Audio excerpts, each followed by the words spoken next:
The remotely controlled cameras are constructed to withstand rain. Some of them even have windscreen wipers. But it turns out that these don't function well, and camera lenses have to be cleaned by hand. Seabirds can also take rain, of course they can, but constant rain is one of the factors that determines who wins and who loses on the bird cliff. That the birds get filthy does not matter, they can wash in the sea. But the eggs, if they get dirty, it can be serious, because there are tiny pores in the shell that allow oxygen to reach the embryo inside.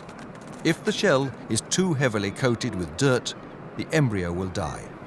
Even worse, if the egg ends up in the water, it will drown. This is what happens for the guillemots with the least favoured ledges.